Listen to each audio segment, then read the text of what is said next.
हाँ जी, consumer protection act 2019। इससे पहले भी हमारे पास कंज्यूमर प्रोटेक्शन एक्ट था, कंज्यूमर प्रोटेक्शन एक्ट 18 और 1986। और उससे पहले इसी मैटर से रिलेटेड हमारे पास जो लो था वो था MRTP, manipulative and restrictive trade practice act 1969। MRTP act 1969। फिर इसको रिप्लेस करके लाए हम कंज्यूमर प्रोटेक्शन एक्ट 1986। अब इसको रिप्लेस करके लाए हम कंज्यूमर प्रोटेक्शन एक्ट 2019। ठीक है, तो इसका मतलब आप ये कह सकते हो कि काफी अपग्रेडेड वर्जन है। बेसिकली MRTP के बारे में मैं थोड़ा सा आपको बताऊं, जैसे कि अपने आप में नेम सजेस्ट कर रहा है, manipulative and restrictive trade practice. तो मेन मोटिव क्या था कि मार्केट में कोई भी मैन्युपुलेटिव ट्रेड प्रैक्टिस ना करे, अपने अकॉर्डिंग मार्केट को मैन्युपुलेट ना करे, कोई भी रिस्ट्रिक्टिव ट्रेड प्रैक्टिस ना करे। रिस्ट्रिक्टिव ट्रेड प्रैक्टिस का मतलब क्या है कि अगर आपको हमारे यहाँ से सिलेंडर चाहिए तो चूल्हा भी हमारे यहाँ से लेना पड़ेगा, अगर आपको हमारे यहाँ से आटा चाहिए तो चीनी भी हमारे यहीं से लेनी पड़ेगी, राइट। इस टाइप की कोई ट्रेड प्रैक्टिस ना हो। बाद में इस एक्ट के अंदर अनफेयर ट्रेड प्रैक्टिस को भी ऐड कर दिया गया, भाई कोई अनफेयर ट्रेड प्रैक्टिस भी ना करे। मेन मोटिव तो यही था, टू प्रोटेक्ट द कंज्यूमर। लेकिन इस एक्ट का जो स्कोप था वो काफी लिमिटेड था। लिमिटेड इन द सेंस कि एक्ट के अंदर जो मेन फोकस किया गया था MRTP के अंदर, वो किया गया था कि भाई पावर कंसंट्रेट ना हो, मतलब कोई भी अपने आप में इतना पावरफुल ना बने कि वो पूरी मार्केट को मैन्युपुलेट कर सके और मार्केट में कंपटीशन खत्म हो जाए। अगर मार्केट में कंपटीशन नहीं है, आपके पास ऑप्शंस नहीं है, आपके पास वैरायटीज नहीं है, तो सामने वाला जो भी दे रहा है, चाहे क्वालिटी अच्छी है या बुरी है, जिस भी प्राइस पर दे रहा है, चाहे वो महंगा है या सस्ता है, आपको लेना पड़ेगा क्योंकि आपके पास कोई ऑप्शन नहीं है, राइट। और इस एक्ट के अंदर सिर्फ हमारे पास एक कमीशन थी, सिंगल कमीशन। अब जी पूरे इंडिया का भार इस सिंगल कमीशन के कंधों पर आके रुक जाता। तो कुल मिलाकर एक्ट का स्कोप भी लिमिटेड था और यहाँ पर जो हमारे पास रिड्रेसल सिस्टम था या इंक्वायरी सिस्टम था वो भी काफी वीक था, तो इसको हटाया गया और 1986 के अंदर कंज्यूमर प्रोटेक्शन एक्ट लाया गया। लेकिन कंज्यूमर प्रोटेक्शन एक्ट में ज्यादा फोकस कंज्यूमर के ऊपर किया गया, ना कि मार्केट के ऊपर। तो मार्केट को दिमाग में रखते हुए फिर एक अलग से एक्ट आया हमारे पास, कंपटीशन एक्ट, जो कि हम पढ़ेंगे, आपके सिलेबस में 25 मार्क्स का है, राइट। तो कुल मिलाकर MRTP को हटाकर हमारे पास एक आया कंज्यूमर प्रोटेक्शन एक्ट 1986 और दूसरा आया हमारे पास कंपटीशन एक्ट। अब जी कंपटीशन एक्ट तो हमारे पास है, लेकिन इस एक्ट के अंदर भी ये महसूस किया गया कि जितना ज्यादा बर्डन है कंज्यूमर डिस्प्यूट्स का, और इस एक्ट में जो रिड्रेसल मैकेनिज्म बनाया गया था वो रिड्रेसल मैकेनिज्म सफिशिएंट नहीं है उस बर्डन को टॉलरेट करने के लिए, तो इसलिए अब इसको भी खत्म कर दिया गया और हमारे पास नया क्या आया, कंज्यूमर प्रोटेक्शन एक्ट 2019। बात बड़ी सिंपल सी है, पहले के टाइम में कहा जाता था कि भैया ग्राहक ही भगवान है, ग्राहक भगवान का दूसरा रूप है, मतलब कंज्यूमर इज द किंग। तो जो सेलर्स हैं, आप सेलर कह लीजिए, आप ट्रेडर कह लीजिए, आप मैन्युफैक्चरर कह लीजिए, आज की डेट में सर्विस प्रोवाइडर कह लीजिए, ये लोग अपने आप इस चीज का ध्यान रखते थे कि कंज्यूमर को किसी चीज की दिक्कत ना हो, अपनी तरफ से मैक्सिमम ऑनेस्टी ये फॉलो करते थे और इनका मानना ये था कंज्यूमर इज द किंग। फिर धीरे धीरे जैसे जैसे कमर्शलाइजेशन बढ़ता गया, मन में लालच बढ़ता गया, थोड़े समय में ज्यादा पैसे कमाने की चाह बढ़ती गई, तो कंज्यूमर इज द किंग से हमारा कंसेप्ट थोड़ा सा डाइवर्ट हुआ और फिर कंसेप्ट लाया गया कैविएट एम्पटर। कैविएट एम्पटर क्या होता है, किसने सुना होगा? Caveat emptor, let the buyer beware. Sale of goods act की वीडियोस ऑलरेडी अपलोडेड है, प्लीज जरूर देखिए। लेट द बायर बीवेयर, ठीक है। लेट द बायर बीवेयर का मतलब फिर ये कंसेप्ट आ गया कि भैया बायर को अपने आप से देखने दो ना, उसके लिए क्या सही है क्या गलत है। अगर वो सामान परचेज करने आया है तो उसकी ड्यूटी है कि वो आंख बंद करके परचेज ना करे सामान को, और वो जो सामान परचेज कर रहा है उसके लिए जो वो पैसे पे कर रहा है उतनी वर्थ है भी या नहीं है, या जो वो सामान परचेज कर रहा है एक्चुअल में उसके लिए यूजफुल है भी या नहीं है। बायर को अपने आप डिसाइड करने दो कि भैया कंज्यूमर इज द किंग वाला कंसेप्ट खत्म हो गया, अब आ गया लेट द बायर बीवेयर। अब धीरे धीरे और थोड़ा सा मैनिपुलेशन होने लगा, लालच बढ़ने लगा। तो भैया सिंपल सी बात ये आ गई मार्केट के अंदर कि किसी भी तरह से मार्केट के अंदर गलत इंफॉर्मेशन, मैं एक सिंगल वर्ड यूज कर रहा हूं, रॉन्ग इंफॉर्मेशन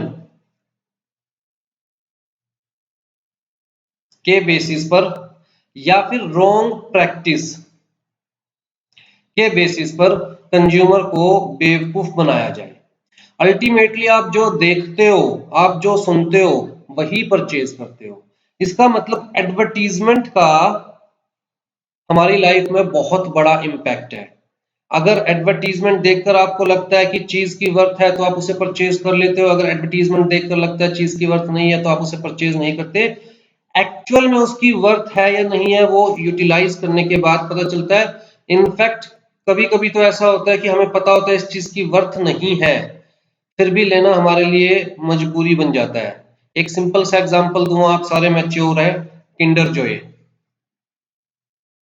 मेरे ख्याल से हर घर में जहां पर किड्स है, हमें पता है कि इसकी कोई वर्थ नहीं है, कोई यूटिलिटी नहीं है, लेकिन एडवर्टीजमेंट दिखा दिखा के बच्चों का दिमाग करप्ट कर रखा है, और ना चाहते हुए भी हमें दिलवाना पड़ता है किंडर जॉय, राइट। वहां पर एडवर्टीजमेंट में क्या शो किया जा रहा है कि it is good for health. क्या शो किया जा रहा है कि बच्चों की इंटेलेक्चुअल स्किल्स को इंक्रीज करता है, इसके अंदर टॉयज होते हैं तो बच्चे सोच सकते हैं, समझ सकते हैं, उनके माइंड को प्रमोट कर रहे हैं, पता नहीं क्या क्या दिखा रहे हैं, उन्हें लगता है कि हाँ दुनिया में वही एक एजुकेटर रह गए हैं। तो इसलिए कंज्यूमर प्रोटेक्शन एक्ट का मेन मोटिव क्या है कि जो रॉन्ग इंफॉर्मेशन मार्केट में दी जा रही है या जो रॉन्ग प्रैक्टिस मार्केट में की जा रही है, रॉन्ग प्रैक्टिस में सबसे बड़ा एग्जांपल है अनफेयर ट्रेड प्रैक्टिस, या फिर मैन्युपुलेटिव ट्रेड प्रैक्टिस, या फिर रिस्ट्रिक्टिव ट्रेड प्रैक्टिस। भैया इन चीजों को खत्म किया जाए और कंज्यूमर के पास कुछ हक होने चाहिए। सबसे पहले मैं वो हक ही दिखा रहा हूं। कहता है जी कंज्यूमर के पास कुछ हक होने चाहिए, उस चीज का ध्यान रखा जाएगा इस एक्ट के अंदर।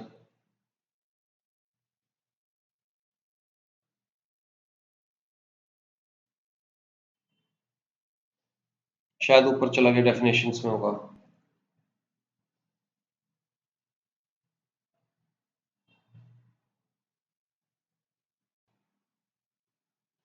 ये ना consumer rights includes the right to be protected against the marketing of goods, products or services which are hazardous, मतलब dangerous to the life and property. Right to be informed about the quality, quantity, potency, purity, standard and price of goods, product or services as the case may be, so as to protect the consumer against unfair trade practice. अगर आपको पता होगा कि किस product की क्या quality है, market के अंदर क्या प्राइस चल रहे हैं, कौन कौन कंपटीटर्स अवेलेबल है, क्या क्या सब्स्टिट्यूट्स अवेलेबल है, तो आपको थोड़ा सा आसान रहेगा राइट डिसीजन लेना, right.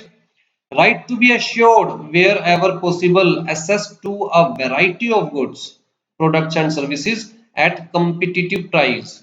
Right to be heard and to be assured that consumers interests will receive due consideration. तो मार्केट में सामान बेचते हुए, खरीदते हुए, सर्विसेज देते हुए, लेते हुए कंज्यूमर का इंटरेस्ट प्रोटेक्टेड होना चाहिए।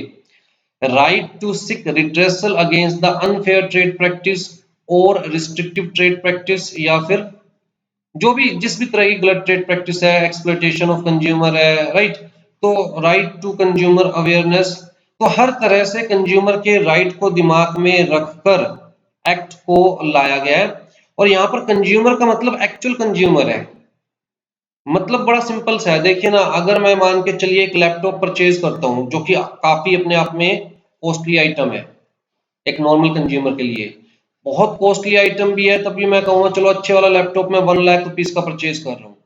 लैपटॉप में अगर कुछ खराबी है, मैन्युफैक्चरिंग डिफेक्ट है, अब मैन्युफैक्चरर उस चीज को नहीं हैंडल कर रहा है, मेरे ग्रीवियंसेस को रिजॉल्व नहीं कर रहा है, तो अगर ये एक्ट ना हो तो मेरे पास क्या ऑप्शन रह गई कि मैं मैन्युफैक्चरर के अगेंस्ट सिविल कोर्ट जाऊं। मेरे पास एक ही ऑप्शन रह गई कि मैन्युफैक्चरर के अगेंस्ट सिविल कोर्ट जाऊं, और अगर सिविल कोर्ट जाऊंगा तो मुझे काले कोर्ट वालों की हेल्प लेनी पड़ेगी। मतलब, और अगर मैं सिविल कोर्ट जा रहा हूं तो ये तो भूल ही जाइए कि एक हियरिंग के अंदर केस रिजोल्व होने वाला है। पहली बात तो इन भाई साहब की फीस दूंगा, दूसरी बात हो सकता है 4 हियरिंग लग जाए, हो सकता है 10 हियरिंग लग जाए, या हो सकता है कि सन्नी देओल वाला डायलॉग तारीख पे तारीख चलती रहे। 1 लाख के प्रोडक्ट के लिए क्या मैं इतना टाइम निकाल सकता हूँ? The answer is no. कहता 99% कंज्यूमर ये टाइम नहीं निकाल सकते, ये फटीक नहीं ले सकते, ये हेडेक नहीं ले सकते, ये मेंटल टॉर्चर नहीं ले सकते, फिजिकल टॉर्चर नहीं ले सकते, इसलिए वो कभी भी जाते ही नहीं।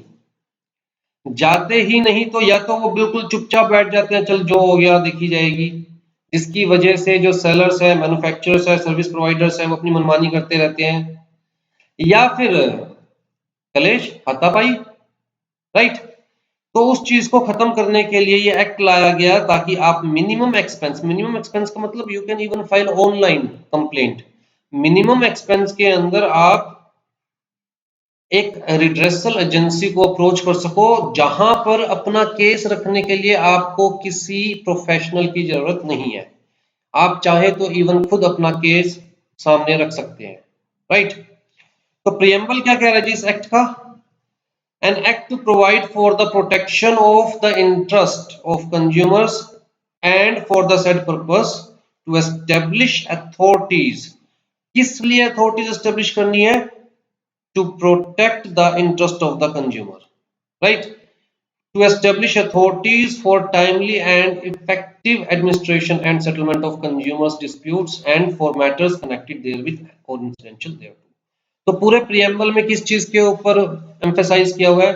एक चीज के ऊपर, protection of interest of consumer, और उसके साथ साथ टू एस्टेब्लिश सम अथॉरिटीज। किस लिए अथॉरिटीज एस्टेब्लिश करनी है?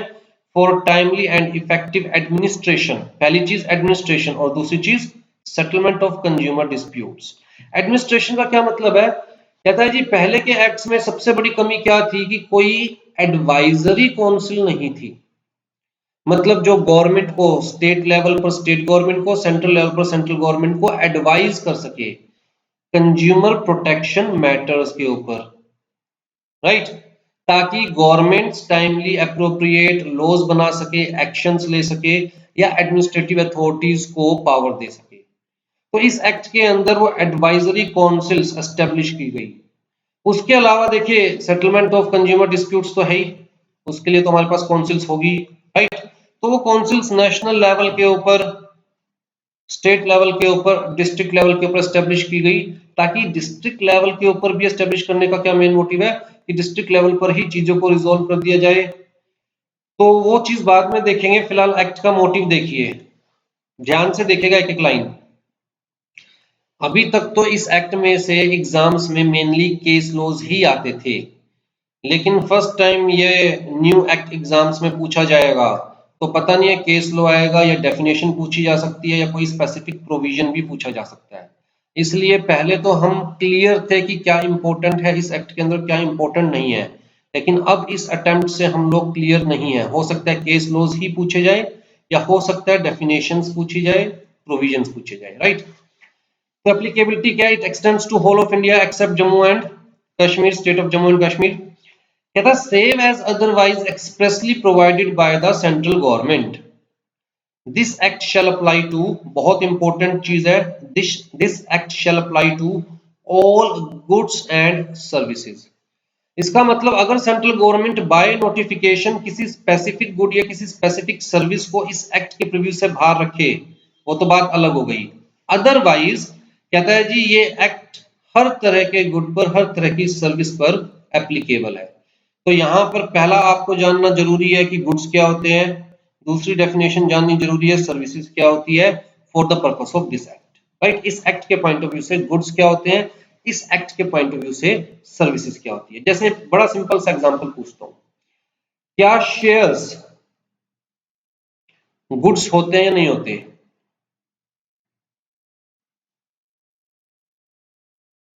शेयर्स को गुड्स की कैटेगरी में हम काउंट कर सकते हैं, ठीक है जी। आपने कहा शेयर्स गुड्स होते हैं। अब मेरी एक बात का जवाब देना, मिस्टर ए ने कंपनी को शेयर सप्लाई करे, 500 शेयर सप्लाई करे, 100 रुपए का एक शेयर था, तो भैया 50,000 रुपए कंपनी को दे दिए, ठीक है। कंपनी की तरफ से 6 मंथ्स तक भी मिस्टर ए के पास कोई कोरेस्पोंडेंस नहीं किया कि कंपनी ने उसके शेयर मतलब एप्लीकेशन एक्सेप्ट करी है, रिजेक्ट करी है, कोई कोरेस्पोंडेंस नहीं किया और मिस्टर ए के पैसे भी वापस नहीं दिए। तो मिस्टर ए ने कहा this is deficiency in service, I am using the word deficiency, और इस एक्ट के अंदर सर्विसेज के केस में आप डेफिशिएंसी वर्ड की यूज करेंगे, डिफेक्ट वर्ड यूज करेंगे in case of goods, deficiency in case of service, right. तो मिस्टर ए ने कहा this is deficiency in service company की तरफ से, तो मिस्टर ए उठकर जाते हैं कंज्यूमर कोर्ट। अब बताइए क्या ये डेफिशिएंसी इन सर्विस है या नहीं है, और इस केस के अंदर क्या गुड्स कंसीडर किए जाएंगे, जो शेयर्स मिलने वाले थे मिस्टर ए को वो गुड्स कंसीडर किए जाएंगे नहीं किए जाएंगे? देखो बात बड़ी सिंपल सी है जो मैं समझाना चाह रहा हूं कि अगर कोई चीज गुड्स के स्कोप में नहीं आती, कोई चीज सर्विसेज के स्कोप में नहीं आती, तो वो चीज इस एक्ट के स्कोप से बाहर है। तो उस चीज को लेकर आप इस एक्ट के अंदर किसी भी रिड्रेसल एजेंसी के पास नहीं जा सकते, उस चीज को लेकर इस एक्ट के अंदर आप कंप्लेंट लॉन्च नहीं करवा सकते, ठीक है। तो अब क्या, मुझे सिंपल सा ये केस लो आया हुआ है आपके एग्जाम्स में, और मुझे सिंपल सा ये बताइए क्या contention of mister A is valid or not, and whether mister A can approach to consumer protection court or not? I think that because the complaint of Mr. is not related to the court, यानी कि जो mister A जो है उसको service में दिक्कत आई है, उसको पैसे ही नहीं मिले, मतलब उसका वैल्यू ही नहीं मिला। लेकिन यहाँ पर this act apply to all goods and services, goods as well as services. एक बार जरा एग्जांपल थोड़ा सा क्लियर कर दो दोबारा से। मिस्टर ए ने अप्लाई किया शेयर्स के लिए, ठीक है, 6 मंथ्स तक भी कंपनी की तरफ से कोई रिस्पॉन्स नहीं आया मिस्टर ए को, ना कंपनी ने मिस्टर ए के पैसे वापस दिए, ना रिजेक्शन एप्लीकेशन हुई, ना अलॉटमेंट हुई, कुछ भी नहीं हुआ। मैं वही चीज आपको समझाना चाह रहा हूं कि कंपनी लॉ के अंदर जो हमारे पास वे आउट है वो अलग है, इस एक्ट के अंदर क्या ये केस एंटरटेनेबल है या नहीं है? इस एक्ट में क्या ये डेफिशिएंसी ऑफ सर्विस कंसीडर की जाएगी या फिर क्या ये डिफेक्ट इन गुड्स कंसीडर किए जाएंगे?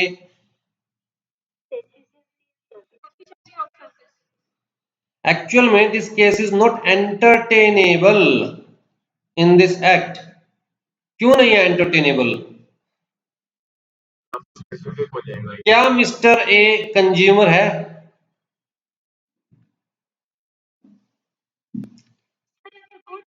अगर मिस्टर ए कंज्यूमर है तो देखिए मिस्टर ए जा सकते हैं, अगर कंज्यूमर ही नहीं है तो मिस्टर ए नहीं जा सकते। क्या गुड्स के लिए अप्लाई करना गुड्स खरीदना है? क्या गुड्स के लिए अप्लाई किया है अभी? क्या गुड्स के लिए अप्लाई करना गुड्स खरीदना है? पैसा दिया है, अभी आपके गुड्स मिले नहीं है, अलॉटमेंट नहीं हुई है, कंपनी के हाथ में, कंपनी अलॉट करे ना करे। क्या पैसा देना गुड्स खरीदना है? The answer is no. जब यहां पर गुड्स खरीदे ही नहीं गए अभी तक, तो किस चीज की डेफिशिएंसी? पहली चीज तो ये। दूसरी चीज, क्या शेयर्स अलॉटमेंट के लिए एप्लीकेशन मंगवाना सर्विसेज प्रोवाइड करना है?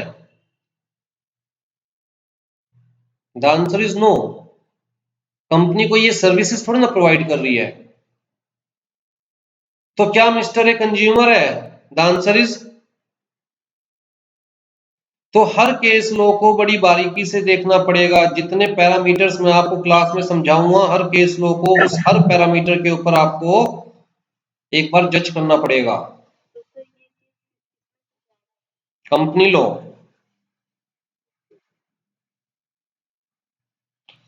हाँ जी। तो डेफिनेशंस बहुत इंपॉर्टेंट है, सिर्फ और सिर्फ इस वजह से नहीं कि एग्जाम्स में डायरेक्ट डेफिनेशंस पूछी जा सकती है, बल्कि बिना डेफिनेशंस क्लियर हुए आप कोई भी केस रिजॉल्व नहीं कर सकते।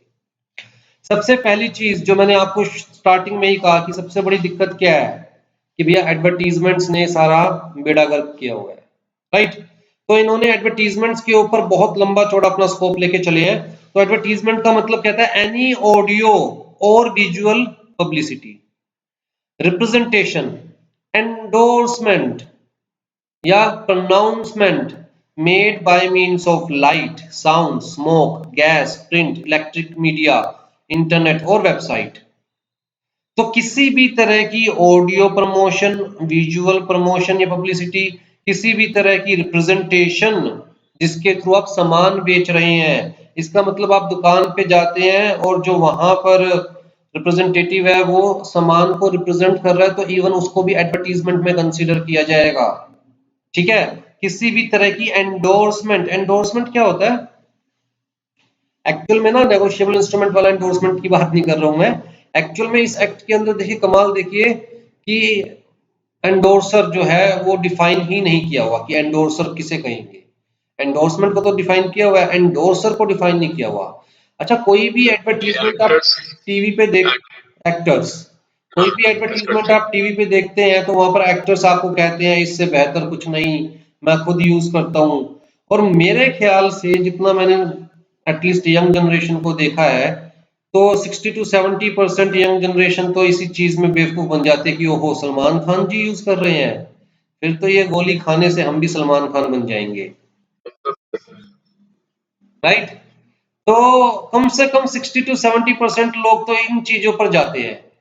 तो पहले वाले एक्ट्स के अंदर एंडोर्सर्स या एडवर्टाइजर्स, एडवर्टाइजर्स का मतलब मैं नहीं हूं, मतलब मेरी कंपनी है, अगर दीप ज्ञान की बात करें तो मैं तो सर्विस प्रोवाइडर हूं, मैं जिसके थ्रू एडवर्टाइजमेंट कर रहा हूं वो एडवर्टाइजर्स, और जिन करेक्टर्स को लेकर मैं एडवर्टीजमेंट कर रहा हूं वो एंडोर्सर्स। उन सब के ऊपर एक्ट को अप्लाई किया गया कि भैया आपकी भी लाइबिलिटी है, अगर गलत चीज दिखाई या गलत चीज को एंडोर्स किया, अपना नाम जोड़ा उसके साथ, लोगों को ये दिखाया कि मुझे ये पसंद है, लोगों को भरोसा दिलवाया कि ये अच्छा है, और वो गलत चीज पाई, तो आपकी भी लाइबिलिटी बनेगी, खाली सर्विस प्रोवाइडर या मैन्युफैक्चरर या ट्रेडर की लाइबिलिटी नहीं है, ठीक है। तो किसी भी तरह से आप कोई भी पब्लिसिटी कर रहे हो, रिप्रेजेंटेशन कर रहे हो, एंडोर्समेंट कर रहे हो या प्रोनाउंसमेंट कर रहे हो, includes any notice, circular, label, wrapper, invoice और such other documents। तो जी आप मेट्रो में ट्रेवल करते हैं या बस में ट्रेवल करते हैं, बस की टिकट लेते हैं, टिकट के पीछे एडवर्टीजमेंट होती है, टिकट के पीछे एडवर्टीजमेंट होती है, इवन वो भी कहां पर कवर हो जाएगा,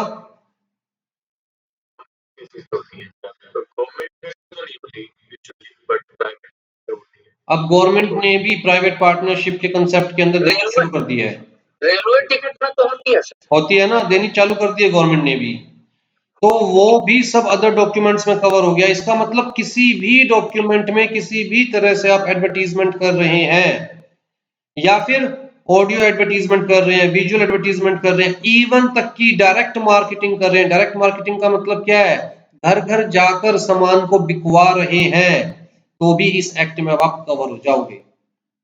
तो बेसिकली जो पिछले एक्ट्स की कमियां थी, जिन डिस्प्यूट्स को लेकर केस लॉज बने हुए हैं, उन सब को इस नए एक्ट में इनकॉर्पोरेट करने की कोशिश की गई, क्लैरिफाई करने की कोशिश की गई कि वे कोई डाउट ना रह जाए, right.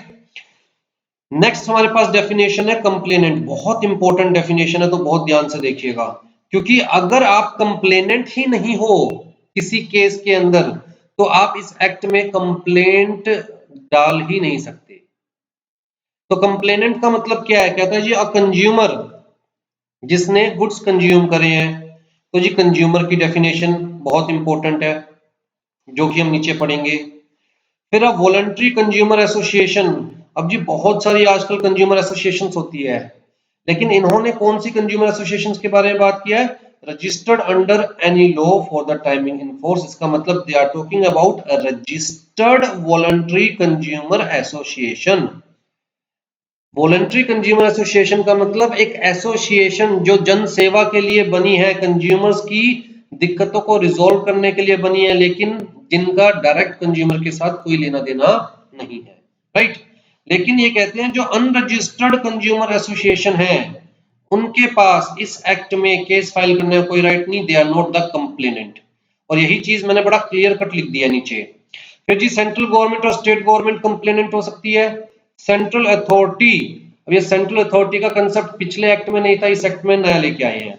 One or more consumers where there are numerous consumers having the same interest. मान के चलिए आपने किसी कंपनी की बाइक परचेज करी और कंपनी ने 20,000 का लोट बनाया था सेम मॉडल का। उस बाइक में मैन्युफैक्चरिंग डिफेक्ट है इंजन में, तो 20 के 20,000 बाइक के इंजन में क्या हो गया? Manufacturing defect. अब जी जो लोग इस चीज के अगेंस्ट कंपनी के ऊपर केस करना चाहते हैं, तो वो यहाँ पर कवर हो जाएंगे ना, one or more consumers where where there are numerous consumers having same interest. तो जी वो अगर सारे इकट्ठे हो जाएंगे, मान के चलिए ये 20,000 जिन बाइक्स जिन्होंने लिए हैं उनमें से 500 लोग कंपनी के ऊपर केस करना चाहते हैं, कंपनी सुन नहीं रही है बात। तो ये 500 लोग जब मिलकर केस करेंगे तो ये क्या बन गया? जब 500 लोग मिलकर केस करेंगे तो क्या बन गई? एसोसिएशन ऑफ पर्सन बन गई, एक एसोसिएशन बन गई। पर क्या ये एसोसिएशन रजिस्टर्ड है? The answer is no, registered नहीं है। लेकिन क्योंकि ये यहां पर कवर हो रही है, और ये एसोसिएशन वॉलंटरी कंज्यूमर एसोसिएशन नहीं है, बल्कि रियल कंज्यूमर्स की एसोसिएशन है, तो इसलिए इस केस में चाहे ये एसोसिएशन रजिस्टर्ड नहीं भी है तब भी, क्योंकि खुद लॉ ने कह दिया one or more consumers where there are numerous consumers having the same interest. In case of death of a consumer, his legal heir or legal representative. In case of consumer being a minor, his parent or legal guardian. तो नीचे देखिए मैंने clear cut लिख दिया, it should be noted that any unregistered voluntary consumer association is not complainant under the act unless such association is covered under point 5। ठीक है, definition clear है complainant की। कंप्लेंट का मतलब क्या है जी? कहता है सबसे पहली चीज, complaint shall be in writing. Complaint का मतलब कहता है allegation in writing made by the complainant. इसीलिए हाईलाइट कर रहा हूं, कंप्लेनेंट नहीं हो तो इस एक्ट में केस नहीं कर सकते। Made by a complainant for obtaining any relief provided by और अंडर दिस एक्ट। दैट किस चीज का एलिगेशन? An unfair contract. अब जी अनफेयर कॉन्ट्रैक्ट क्या है? डेफिनेशन देखनी पड़ेगी। और unfair trade practice, unfair trade practice क्या है? डेफिनेशन देखनी पड़ेगी। और restrictive trade practice, again definition देखनी पड़ेगी। तो इन तीनों में से कोई भी एक has been adopted by the trader or service provider. The goods bought by him or agreed to be bought by him suffer from one or more defects। तो गुड्स के केस में we have to use the word defects, right. Services hired or availed of or agreed to be hired or availed by him suffers from deficiency। तो deficiency के case और services के case में deficiency। A trader or service provider, as the case may be, has charged goods or services mentioned in the complaint a price in excess of the price। excess price charge किया गया, किससे excess charge किया गया? कहता है either fixed by the law or displayed on the goods or displayed on the price list। भाई जैसे अगर हम किसी होटल में खाने जा रहे हैं, मैं होटल का एग्जांपल इसलिए ले रहा हूं क्योंकि आगे हम पढ़ेंगे गुड्स की डेफिनेशन में लिखा हुआ है कि गुड्स इंक्लूड्स फूड। तो किसी होटल में खाने जा रहे हैं, अब वहां पर फूड के ऊपर तो प्राइस नहीं लिखा होता ना। अगर हम कोई प्री पैक्ड कमोडिटी परचेज कर रहे हैं तो उसके ऊपर प्राइस लिखा होगा, वो बी में कवर हो जाएगा। लेकिन किसी होटल में खाने जा रहे हैं तो वो हमारे हाथ में कार्ड पकड़ा देते हैं, लो जी चाउमीन के ये रेट है, सूप का ये रेट है, मंचूरियन का ये रेट है। तो price displayed on the price exhibit price list उससे ज्यादा लिया जा रहा है, या फिर जो प्राइस दोनों पार्टीज के बीच में एग्री हुआ उससे ज्यादा लिया जा रहा है, राइट। तो इसी चीज की तो कंप्लेंट डालेंगे ना जी, हमारे बीच में ये एग्री हुआ था, इससे ज्यादा प्राइस मांग रहा है सामने वाला, या फिर जो प्राइस लिस्ट में लिखा हुआ था उससे ज्यादा प्राइस मांग रहा है, या जो प्रोडक्ट के ऊपर प्राइस ऑलरेडी एमआरपी लिखा हुआ है उससे ज्यादा प्राइस मांगा जा रहा है, या फिर लो ने जो प्राइस फिक्स कर रखा है उससे ज्यादा प्राइस मांगा जा रहा है। ठीक है, तो आपको दिमाग में फिलहाल एक्सेस प्राइस दिमाग में रखना है। डेफिशिएंसी सर्विस के केस में, डिफेक्ट गुड्स के केस में, या फिर सर्विस या गुड्स के केस में एक्सेस प्राइस चार्ज किया जा रहा है, या अनफेयर कॉन्ट्रैक्ट है, अनफेयर ट्रेड प्रैक्टिस है, या फिर रिस्ट्रिक्टिव ट्रेड प्रैक्टिस है। आ जाइए जी, फिर गुड्स हमारे हजार्डियस है जी।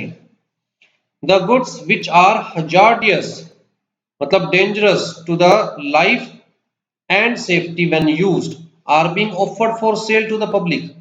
अब भैया ऐसे तो हजारों गुड्स है, जैसे कि बड़ा सिंपल सा एग्जांपल जो घर घर में यूज होता है, चूहे मारने की दवा, या फिर फिनाइल की गोलियां, या फिर जो हम घर में फिनाइल यूज करते हैं पोछा मारते हुए, even these products are hazardous and dangerous, right.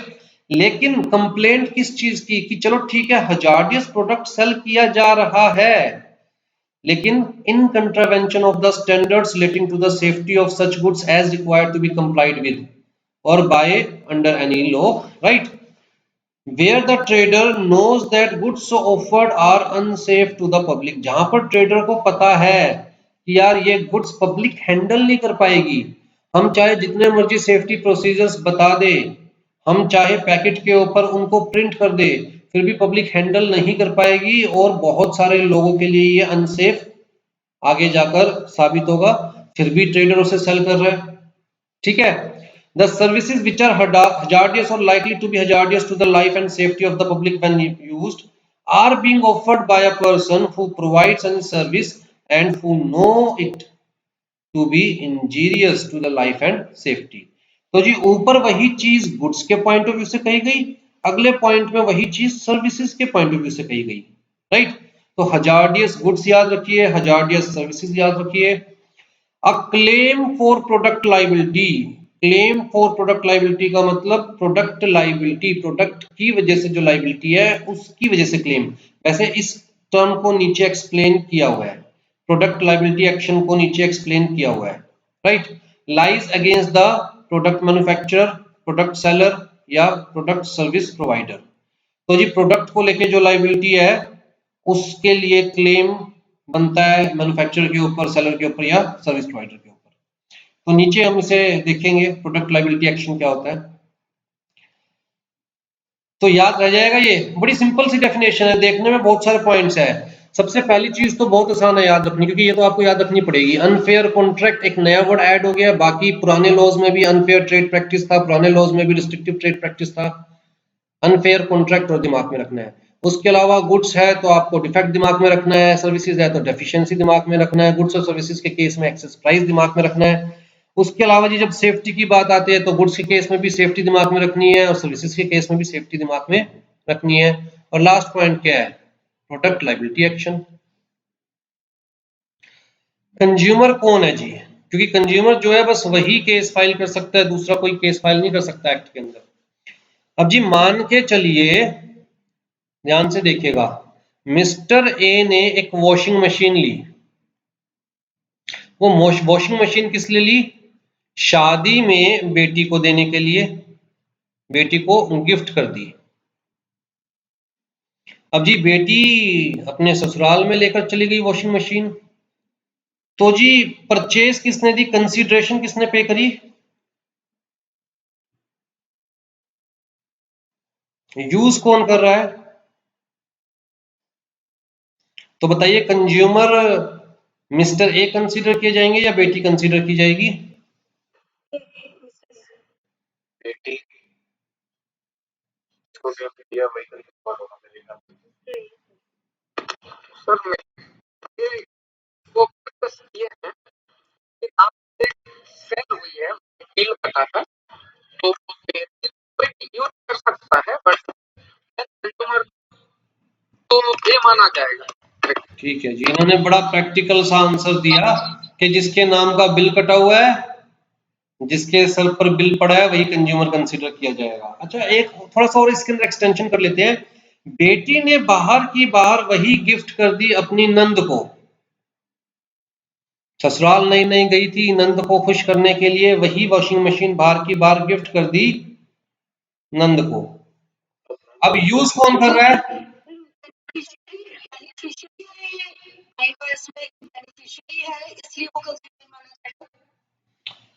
जिसने कंसीडरेशन पे करी है वो कंज्यूमर, जिसने कंसीडरेशन पे करी है उसके परमिशन से जो यूज कर रहा है वो कंज्यूमर, जिसने कंसीडरेशन पे करी है उसकी परमिशन से जो यूज कर रहा है वो कंज्यूमर। क्या नंद मिस्टर ए की परमिशन से यूज कर रही है machine? The answer is no. क्या नंदन की जेब से कंसीडरेशन गई है? The answer is no. तो क्या नंद कंज्यूमर है? द आंसर इज बिग वाला नो। ठीक है, तो जो यूज कर रहा है, मतलब जिसने कंसीडरेशन पे करी है वो कंज्यूमर, और जिसकी परमिशन से उस प्रोडक्ट को दूसरा बंदा यूज कर रहा है वो कंज्यूमर। ठीक है जी। अच्छा, जब ये केस लेके पहुंचेगी तो वहां पर ये प्रूव करना पड़ेगा ना कि जी आई एम द बेनिफिशियरी, क्योंकि जिसने कंसीडरेशन पे किया था उसने मुझे दिया है यूज करने के लिए।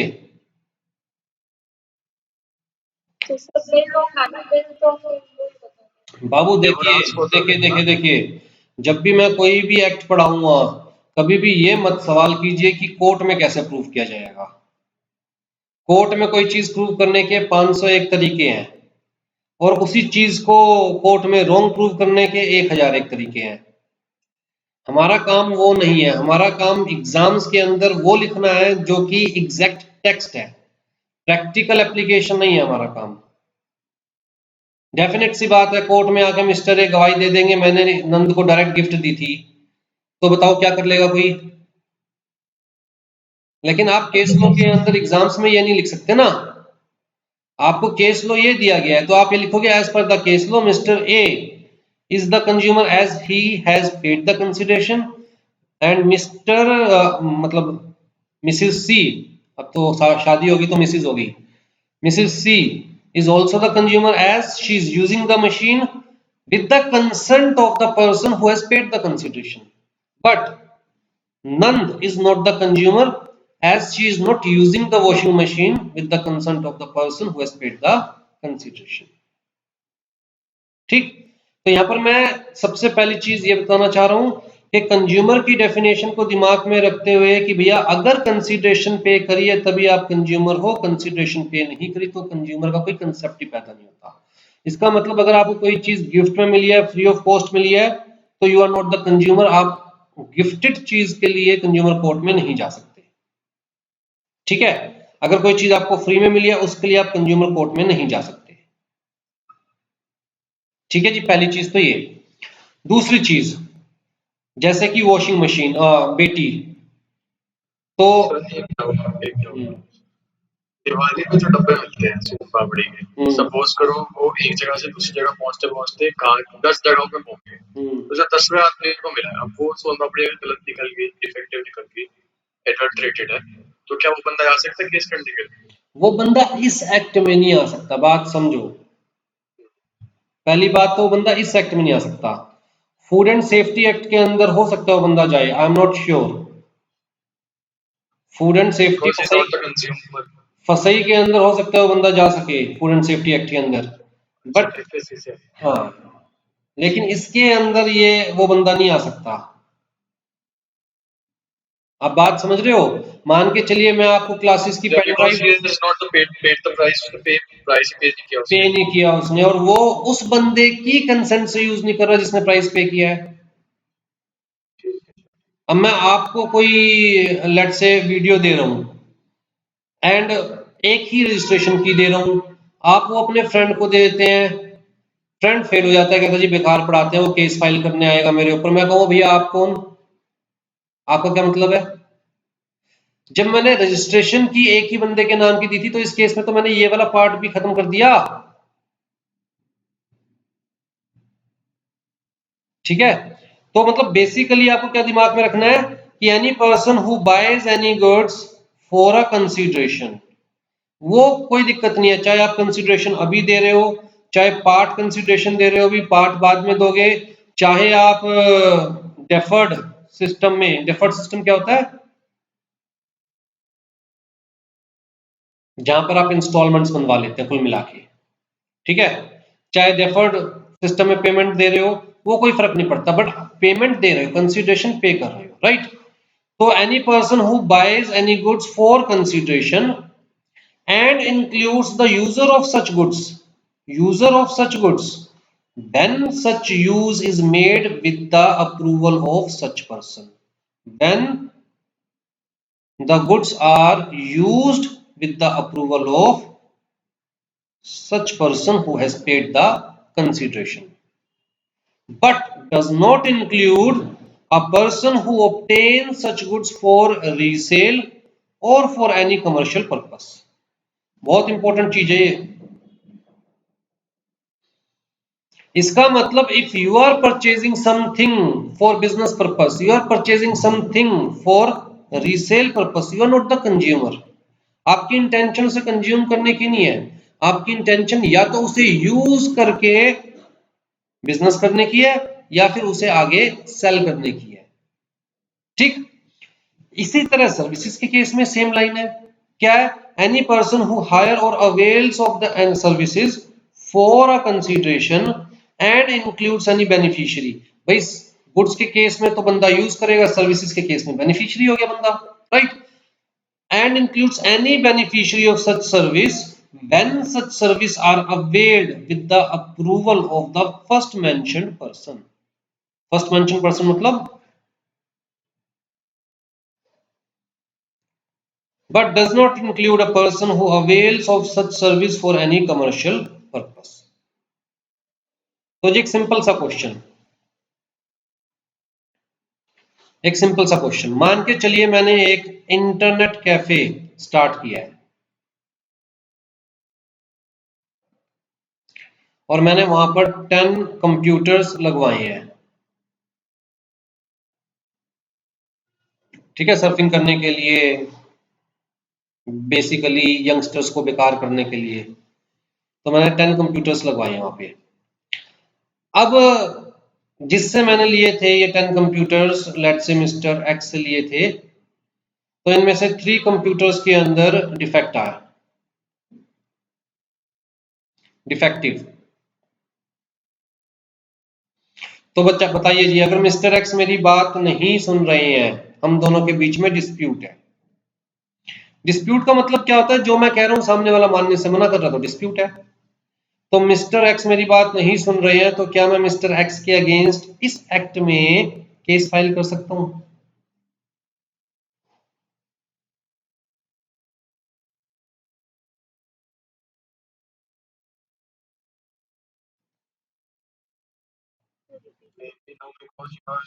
मैंने इंटरनेट कैफे स्टार्ट किया है जहां पर 10 कंप्यूटर्स लगवाए हैं, वो कंप्यूटर्स मिस्टर एक्स से लिए थे, 3 कंप्यूटर्स में डिफेक्ट है, मिस्टर एक्स मेरी बात सुन नहीं रहे हैं, कंप्यूटर ना रिप्लेस कर रहे हैं ना ठीक कर रहे हैं, और मैं मिस्टर एक्स के अगेंस्ट इस एक्ट में केस फाइल करना चाहता हूं। एम आई एलिजिबल?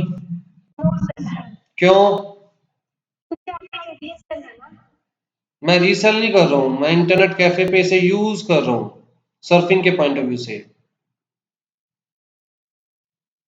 मेरी कंप्यूटर शॉप नहीं है, इंटरनेट कैफे है जहां सेल परचेज ऑफ कंप्यूटर्स नहीं होती, लोग आते हैं इंटरनेट यूज करते हैं चले जाते हैं।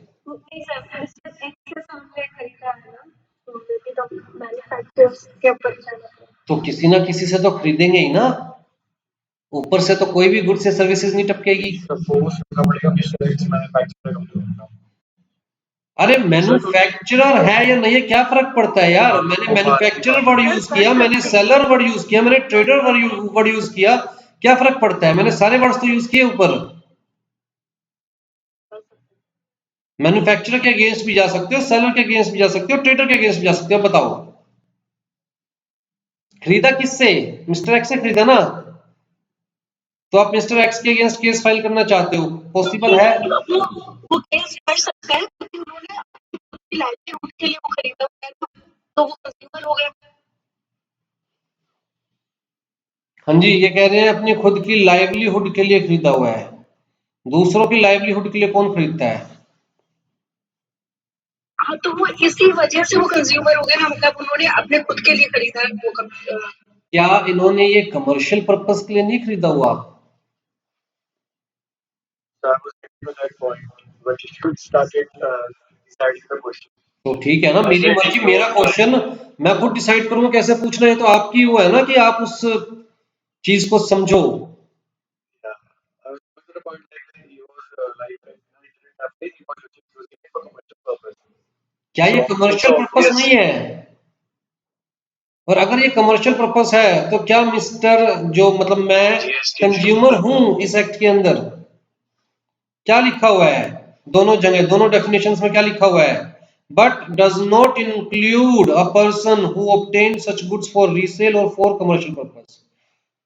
Does not include a person who avail such services for any commercial purpose. तो क्या यहां पर कमर्शियल पर्पस के लिए परचेज किया कंप्यूटर?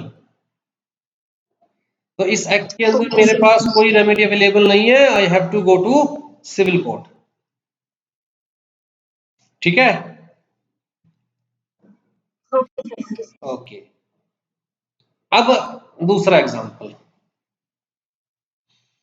एक भाई साहब 3 मशीन परचेज करके लाए, स्विंग मशीन, शूइंग मशीन, ठीक है, कपड़े सीने वाली, और घर पर ही वो भाई साहब ये तीनों मशीन यूज कर रहे हैं। एक तो वो खुद चला रहे हैं, एक मशीन पे तो वो खुद बैठे हैं, ठीक है, और बाकी 2 मशीन पर उन भाई साहब ने 2 लेबर रख लिया है, और वो कपड़े सीकर दुनिया को, मतलब आस पड़ोस में जो भी आता है कपड़े सीकर देते हैं। तो बताइए अब वो भाई साहब कंज्यूमर की डेफिनेशन में आएंगे नहीं आएंगे? क्या एक कमर्शियल पर्पस है या नहीं है?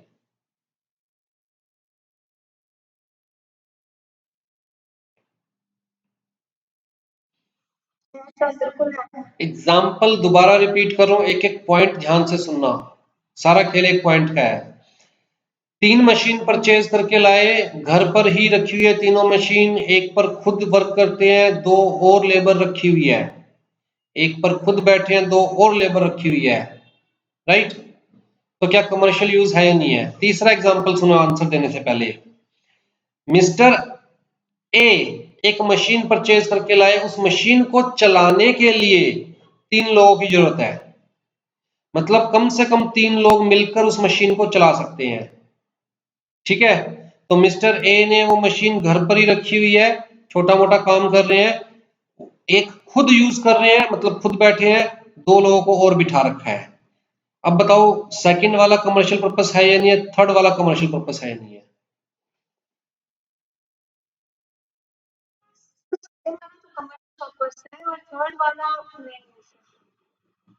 क्यों? थर्ड बार में मशीन को चलाने के लिए ही 3 लोग चाहिए।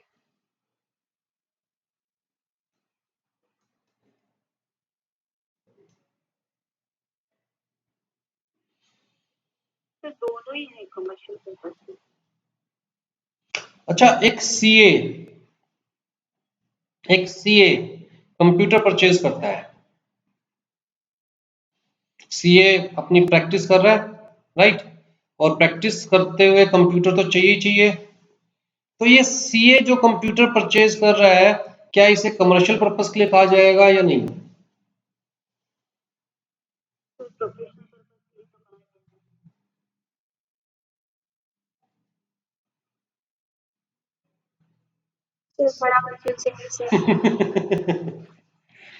अगर मैं कोई भी चीज इस वे में यूज कर रहा हूं कि मुझे वो अपनी लाइवलीहुड के लिए जरूरी है, मैं इस प्रोफेशन को कैरी कर ही नहीं सकता बिना कंप्यूटर के, मेरा काम कंप्यूटर की सेल परचेज करना नहीं है, मेरा काम कंप्यूटर ठीक करना नहीं है, मैं ये कंप्यूटर बेच नहीं रहा हूं, लेकिन इंडिविजुअली लाइवलीहुड के लिए अगर मैं ये कंप्यूटर यूज कर रहा हूं लाइवलीहुड अर्न करने के लिए, तो not a commercial purpose.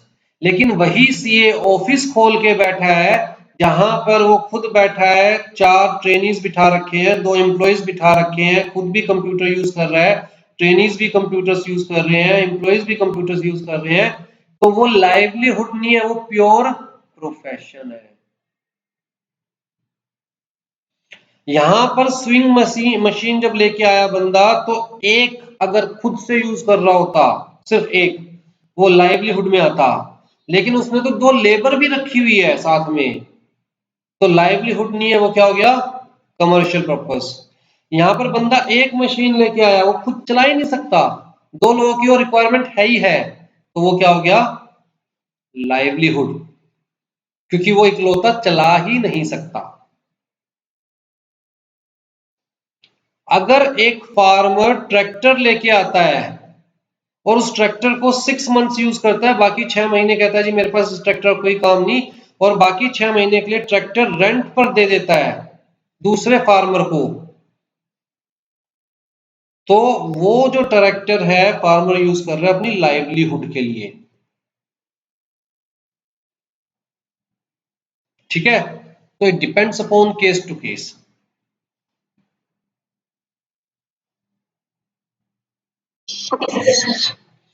The expression commercial purpose does not include use by a person of goods bought and used by him exclusively for the purpose of earning his livelihood by the means of self employment। जैसे कि मैं भी computer use कर रहा हूं, किस चीज के लिए, सेल्फ एम्प्लॉयमेंट के लिए,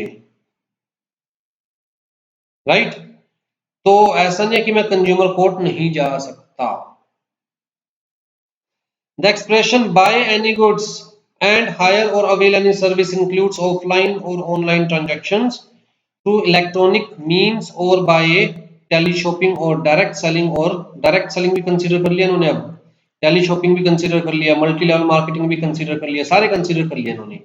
अच्छा, अगर मैं कोरोना से पहले जिस तरह इंस्टीट्यूट बकायदा रन होता था, वहां पर बकायदा हमने लड़का रखा हुआ है, टीचर्स थे, स्टाफ था, रिसेप्शनिस्ट थी, तब मैं अगर इस कंप्यूटर को वहां यूज कर रहा हूं तो वो कमर्शियल पर्पस है, पर्पस सेम ही है, वहां भी टीचिंग कर रहा हूं, यहां भी टीचिंग कर रहा हूं, बट यहां पर आई एम सेल्फ एम्प्लॉयड। वहां पर क्या मैं सिर्फ सेल्फ एम्प्लॉयड हूं, क्या सिर्फ मैं अकेला काम कर रहा हूं, और वैसे भी वो कमर्शियल प्लेस लेकर बैठा हूं मैं। ठीक है, अगर यहां पर भी कोई ये प्रूव कर देगा कि भैया चाहिए अकेला काम कर रहा है बट कमर्शियल प्लेस लेके बैठा है, स्पेसिफिकली स्टूडियो सेटअप कर रखा है, तो इवन वो भी कमर्शियल पर्पस में आ जाएगा। अच्छा, एक केस जब हम एग्जीक्यूटिव में थे और मूट कोर्ट चल रही थी, मतलब मॉक कोर्ट कह लीजिए, डमी कोर्ट। ठीक है, तो मैं भी बैठ गया था, मुझे भी इंट्रोड्यूस कर लिया था। तो एक केस था, एक बंदा था जिसका चेक बैंक के पास जाता है, चेक था 99 करोड़ का, चेक था 99 करोड़ का, अकाउंट में पैसे भी थे, बैंक ने फिर भी चेक को डिसऑनर कर दिया, और जब केस कंज्यूमर कोर्ट में लाया गया तो बैंक के पास कोई सफिशिएंट रीजन नहीं था, वैलिड रीजन नहीं था कि उसने चेक क्यों डिसऑनर किया। ठीक है, इंटरनली बैंक की इंटेंशन ये थी कि एक साथ 99 करोड़ रुपए हमारी बैंक से निकल जाएंगे, तो क्लाइंट से हम बात करेंगे कि क्या हो गया, क्यों इतने पैसे निकाल रहे हो, ये है वो है, लेकिन कुल मिलाकर बैंक ने डिसऑनर कर दिया। तो जी बैंक के अगेंस्ट जब कोर्ट में केस गया, कंज्यूमर फोरम में केस गया जब, तो भी बैंक जीत गया। क्यों?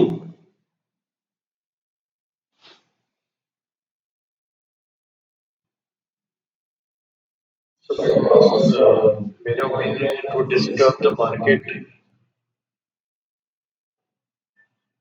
बैंक ने बिना किसी रीजन के चेक डिसऑनर कर दिया, फिर भी बैंक मतलब केस जीत क्या गया, केस मेंटेनेबल नहीं था, जीत गया इस गलत, केस मेंटेनेबल नहीं था।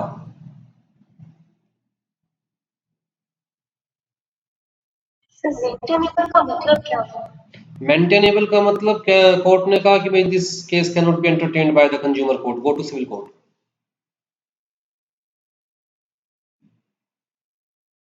ये आता है कि मतलब कंज्यूमर थोड़ी ना, बैंक का कंज्यूमर नहीं है बंदा, क्लाइंट। अभी तो सबसे पहले हमने क्या पढ़ा कि unless specifically notified by central government, excluded by central government, all goods and services are covered under this act. क्या जिस बैंक में आपका अकाउंट है, क्या आप उसके क्लाइंट नहीं हो, कंज्यूमर नहीं हो?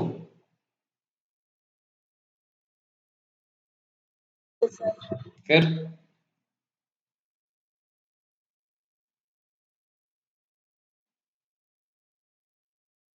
क्या रिजल्ट रहा सर?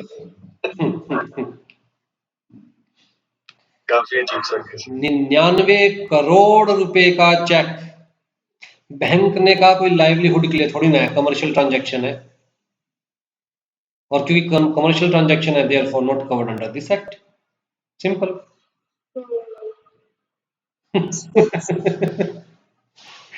तो मतलब माइंड को अच्छे से चलाना पड़ेगा, ऐसा नहीं है कि हाँ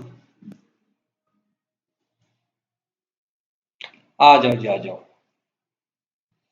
कंज्यूमर डिस्प्यूट का मतलब, डिस्प्यूट का मतलब मैंने आपको बता ही दिया, एक बंदा एलिगेशन लगा रहा है, दूसरा उसे डिनाई कर रहा है, तो डिस्प्यूट, सिंपल सी बात है। ये है कि ये कमर्शियल जो सोशल बैंक के थ्रू होते हैं, कमर्शियल ट्रांजैक्शन है, उसमें जो भी एज ए कंज्यूमर ही वो कमर्शियल ट्रांजैक्शन जाते हैं, तो सब में वो कंज्यूमर राइट खो देता है सेकंड पार्टी। हाँ, इसका दूसरा मतलब ये है कि अगर आप करंट अकाउंट खुलवा रखा है आपने, जिसके अंदर आपकी ओवरड्राफ्ट लिमिट भी बनाई हुई है बैंक ने,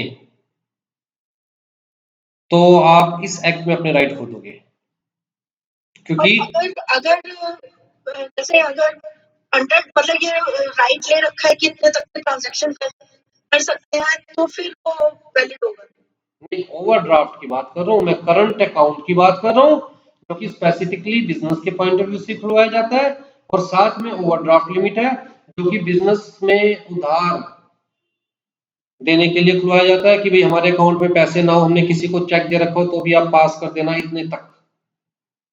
तो इसका मतलब आप वो ट्रांजेक्शन क्या कर रहे हो, कमर्शियल ट्रांजेक्शन। फायदा लिमिट रहेगी ना, ऐसे थोड़ी ना बैंक आपको अनलिमिटेड ओवरड्राफ्ट दे देगा। Overdraft is a credit, current credit by the bank, तो क्रेडिट देते हुए लिमिट तो आपकी लगाएगा ना कहीं ना कहीं।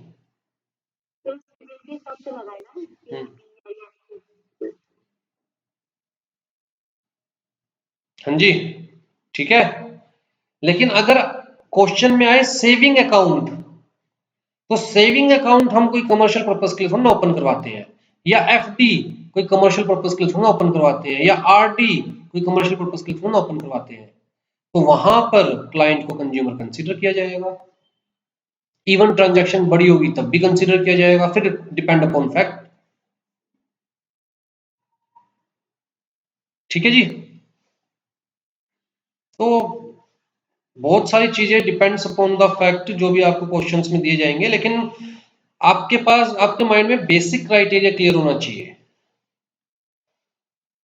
आ जाइए जी, आ जाइए।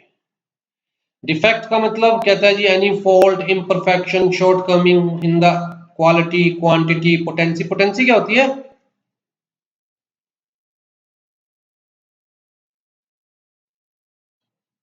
प्रोडक्ट की पोटेंशियल कितना परफॉर्म प्रोडक्ट है, घोड़ा थोड़ी ना कितना भाग सकता है। नहीं क्यों सर, जैसे सपोज करो एक बल्ब है जिसकी कैपेसिटी 12 वॉट्स की, अगर वो 10 वॉट्स का परफॉर्म करता है तो मे बी वो पोटेंशियल 10 mg, 40 mg मेडिसिन, तो मेडिसिन की क्या है? Potency, sir capacity. Potency, capacity वो है जो कि तुषार ने कहा अभी, ये पोटेंसी है। 40 mg की मेडिसिन है, 10 mg की मेडिसिन है। प्योरिटी, दूध में पानी है या पानी में दूध है। Standard, which is required to be maintained by or under any law for the timing in force or under any contract express or implied or as is claimed by the trader in any manner whatsoever। तो मतलब वो quality नहीं है, वो quantity नहीं है, वो potency नहीं है, वो प्योरिटी नहीं है, या फिर वो स्टैंडर्ड नहीं है जो कि या तो किसी लॉ ने बता रखा है या पार्टीज के बीच में जो कि कॉन्ट्रैक्ट हुआ है या फिर जो ट्रेडर खुद से क्लेम कर रहा है, राइट। डेफिशिएंसी हम सर्विसेज के केस में लेके चलते हैं तो अगेन वही डिफॉल्ट है, imperfection, shortcoming, inadequacy of the in the quality, nature. जैसे मैंने इंटरनेट लगवा रखा है, भाई साहब ने कहा 50 Mbps की स्पीड आएगी और स्पीड मिल रही है 10 Mbps की, राइट, तो परफॉर्मेंस नहीं आ पा रही है, ठीक है जी। तो क्वालिटी होगी, नेचर होगी, मैनर ऑफ परफॉर्मेंस होगी, परफॉर्मेंस नहीं आ पा रहा है। In which is required to be maintained by or under any law for the time in force or has been undertaken to be performed by a person in pursuance of a contract or otherwise in relation to any service and includes act of negligence or omission। Service के case में तो ये बहुत बड़ा पंगा होता है ना, इंटरनेट लगवा लिया और उसके बाद लेट से वायर चेंज करवानी है, तब तो उन्होंने प्रॉमिस किया था सर जब कहोगे हम एक कमरे से दूसरे कमरे में चेंज कर जाएंगे, या फिर बीच में वायर टूट जाएगी तो हम फ्री ऑफ कॉस्ट रिपेयर कर जाएंगे। बाद में वो क्या दिखा रहे हैं, नेग्लिजेंस, या आ ही नहीं रहे, राइट, या फिर commission by such person which causes loss और इंजरी टू कंज्यूमर, कुछ जानबूझकर ऐसा कर रहे हैं जिसकी वजह से कंज्यूमर को लॉस हो रहा है या इंजरी हो रही है। Deliberate withholding of relevant information by such person to the consumer, जानबूझकर चीजें छुपाई जा रही है जो कि कंज्यूमर को जानना जरूरी है। Deliberate withholding of relevant information, तो इवन इसे भी डेफिशिएंसी में कंसीडर किया जाएगा। डायरेक्ट सेलिंग का मतलब समझ में आ गया ना, जहां पर आप दुकान पे नहीं जा रहे हो, आपके घर पे डायरेक्टली आ रहा है बंदा, सामान ले लो, या फिर वो देखा ना आपने आजकल तो रेड लाइट के ऊपर जितने भी सिग्नल्स होते हैं उनके ऊपर लोग बेच रहे होते हैं, तो इवन उसको भी कवर कर लिया है, डायरेक्ट मार्केटिंग को भी कवर कर लिया है।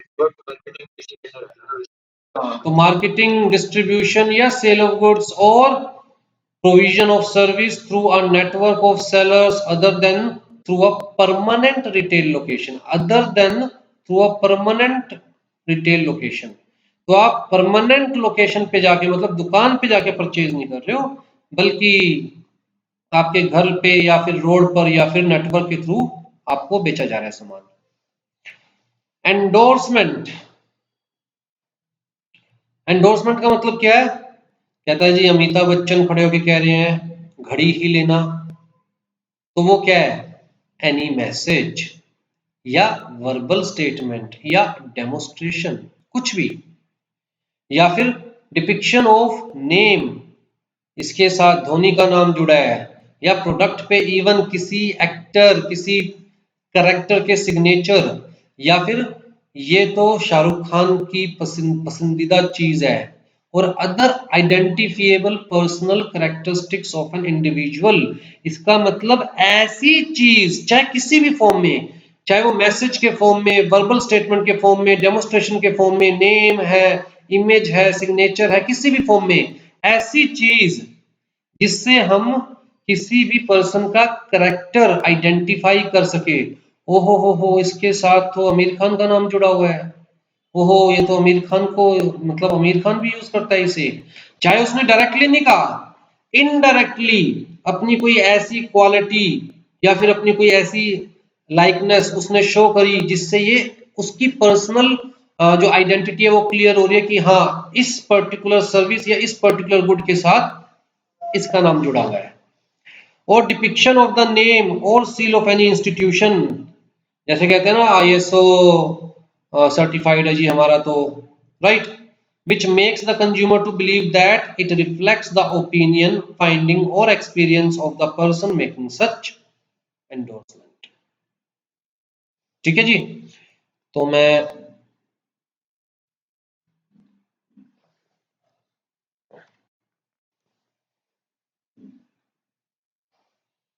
हाँ जी, एक्सप्रेस वारंटी। एक्सप्रेस वारंटी का मतलब जहां एक्सप्रेसली आप सामने वाले को कह रहे हो, जैसे कि सामने वाले को एक्सप्रेसली प्रॉमिस किया जा रहा है कि 5 साल की वारंटी है भैया, अगर कुछ खराब हो गया, कुछ भी खराब हो गया, मैं रिप्लेस कर दूंगा, ठीक करवा दूंगा, राइट। तो कहते हैं मैटीरियल स्टेटमेंट, छोटी मोटी वो नहीं, material statement, affirmation of fact, promise और डिस्क्रिप्शन। जैसे कि LG का टीवी है जी, और पता चला बाद में डुप्लीकेट टीवी के ऊपर LG लगा रखा था। Relating to a product or service, warranting that it conforms to such material statement, affirmation, promise और description। मैं बड़ा सिंपल सा एग्जांपल देता हूँ। मान के चलिए मैं एक इंटरनेट प्रोवाइडर से कहता हूँ कि भैया मुझे तो डेडिकेटेड 1 Mbps की स्पीड चाहिए। डेडिकेटेड का मतलब कि किसी भी पॉइंट ऑफ टाइम पर स्पीड कम नहीं होनी चाहिए, ठीक है। मुझे तो लाइव क्लासेस देनी है भैया, जिसके लिए 1 Mbps की डेडिकेटेड स्पीड चाहिए, मतलब लीज लाइन चाहिए, मेरे लिए अलग से लाइन लगाओ। अदरवाइज ये क्या करते हैं, बाहर बॉक्स लगाते हैं, उसके अंदर से 8 कनेक्शंस देते हैं। मैंने कहा नहीं भैया, मुझे तो लीज लाइन, अलग से लाइन चाहिए जिसमें सिर्फ मेरा कनेक्शन हो, क्योंकि मुझे 1 Mbps की डेडिकेटेड स्पीड चाहिए।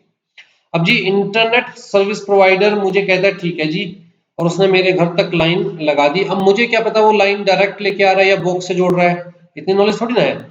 उसने स्पेसिफिकली लाइन बॉक्स से ही दी, मुझे लीज लाइन नहीं दी, जबकि मेरा कॉन्ट्रैक्ट क्या था कि मुझे क्या चाहिए, लीज लाइन चाहिए, सिंगल लाइन चाहिए, डायरेक्ट लाइन चाहिए। उसने मुझे बॉक्स से ही दी, और मुझे आ भी रही है 1 Mbps की स्पीड, बॉक्स लेने के बावजूद, शेयर्ड लाइन लेने के बावजूद मुझे आ भी रही है 1 Mbps की स्पीड, लेकिन एक्सप्रेस वारंटी तो ब्रीच हो गई, ठीक है जी। That it conforms to such material statement, affirmation, promise or description and includes any sample। अगर आप सैंपल के थ्रू सामान बेच रहे हैं, मॉडल के थ्रू सामान बेच रहे हैं, तो वो क्या है, इवन एक्सप्रेस वारंटी की यही जो मैं दिखा रहा हूं यही मिलेगा। अगर वही या वैसा नहीं मिला तो डेफिनेटली एक्सप्रेस वारंटी तो ब्रीच हो गई। जो मॉडल मैं शो कर रहा हूं वही मॉडल मिलेगा, अगर वो मॉडल नहीं मिला तो एक्सप्रेस वारंटी तो ब्रीच हो गई, right. Warranting that the whole of such product conforms to such sample or model. Goods के अंदर देखिए जी, मैंने आपको बड़ी सिंपल सी बात कही कि goods means every kind of movable property and includes food, ठीक है। हार्म, अब हमने कहा ना हार्मफुल है जी, और नुकसान पहुंचा सकता है, तो हार्म का क्या मतलब है। In relation to product liability includes damage to any property. अब जी आप घर में कुछ गुड्स लेके आते हो, उसकी वजह से आपको डैमेज हो जाता है, मतलब आपके किसी और प्रोडक्ट को डैमेज हो जाता है। जैसे कि आप मिक्सी लेके आते हो और उसके अंदर का ब्लेड जो था वो ठीक नहीं था, या सेटिंग ठीक नहीं थी, आपने मिक्सी ऑन करी, ब्लेड घूम के सीधा कांच पे जाके लगा, कांच टूट गया। तो damage to any property other than the product itself, product को छोड़कर और किसी प्रॉपर्टी का डैमेज हुआ है, ठीक।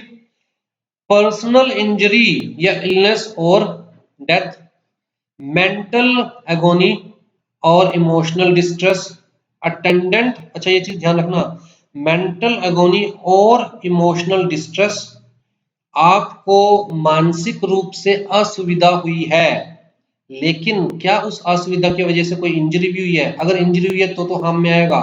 सिंपल मानसिक असुविधा की वजह से हम हार्म नहीं कंसीडर करेंगे। कहता है अटेंडेंट टू पर्सनल इंजरी और इलनेस और डैमेज टू प्रॉपर्टी, ठीक।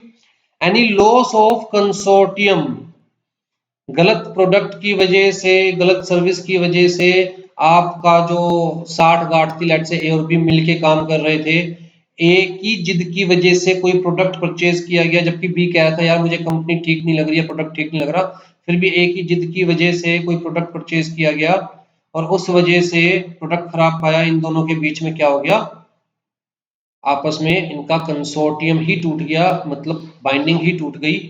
एनी लॉस ऑफ कंसोर्टियम और सर्विस और other laws resulting from a harm but shall not include any harm caused to a product itself or any damage to the property on account of breach of warranty condition। ठीक, तो जी harm के अंदर कहता है product को खुद को harm हुआ है तो वो तो ठीक है भाई, प्रोडक्ट खराब था, लेकिन आप ये नहीं कह सकते कि हार्म भी हुआ है हमें और प्रोडक्ट खराब के नाम की पैसे चाहिए और हार्म के नाम की पैसे चाहिए। ठीक, और any damage to property on account of breach of warranty condition और एनी कमर्शियल या इकोनॉमिक लॉस, वो हम देख ही चुके हैं कि कमर्शियल या इकोनॉमिक लॉस कंसीडर नहीं किया जाएगा। Injury means any harm whatever illegally caused to any person in mind, body or property। आ जाओ जी important definition, misleading advertisement. Misleading advertisement का मतलब falsely describe such product or services, gives a false guarantee to or is likely to mislead the consumer as to the nature, substance, quality, quantity of such product or service, conveys or express or implied representation which if made by the manufacturer or seller or service provider thereof would constitute an unfair trade practice। तो advertisement में कोई ऐसी representation दी जा रही है, चाहे वो representation express है या इम्प्लाइड है, जो कि अनफेयर ट्रेड प्रैक्टिस कहलाएगी। इसका कोई एग्जांपल दे सकता है? अच्छा एक चीज बताइए, रिन की एड में आती है या एरियल की एड में आती है, किस में आती है? Whiter than white, whiter than white. तो इसे क्या मिसलीडिंग एडवर्टीजमेंट कहेंगे या नहीं कहेंगे?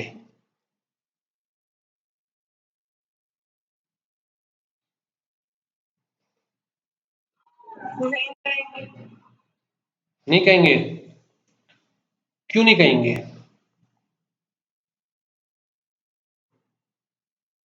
क्या पॉसिबल है वाइटर देन वाइट? कोई पैरामीटर थोड़ी ना कि वाइट कितना वाइट हो सकता है, कितना कम हो सकता है। ऐसी स्टेटमेंट्स को हम बोलते हैं हाइपरबोला। क्या बोलते हैं? हाइपरबोला। बड़बोला से याद रखिए, जो अपनी बात को बड़ा चढ़ाकर बोलता है।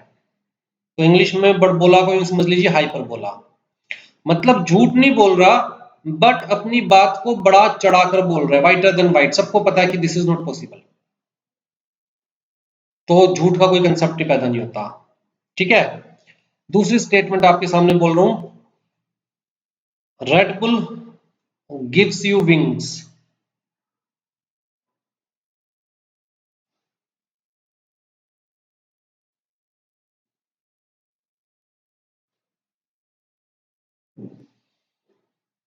ये स्टेटमेंट करेक्ट है या फिर ये मिसलीडिंग है?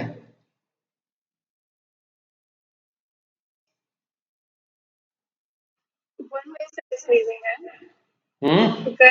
वन वे से मिसलीडिंग है। करेक्ट है सर। करेक्ट है। सच्ची में आपको विंग्स दे देता है? अब विंग्स किस वे में दे रहा है? That should be think wings can be given. अच्छा ये बोल रहे हैं गिव यू विंग्स और साथ में पीछे एक कार्टून को उड़ते हुए भी दिखा रहे हैं रेड बुल पीकर, फिर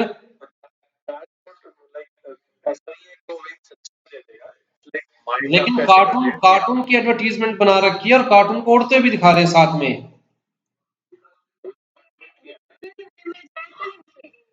वे में नहीं जाए और जैसे ये क्या है, क्या रेड बुल की एडवर्टीजमेंट में अभी भी ये वर्ड्स यूज किए जाते हैं?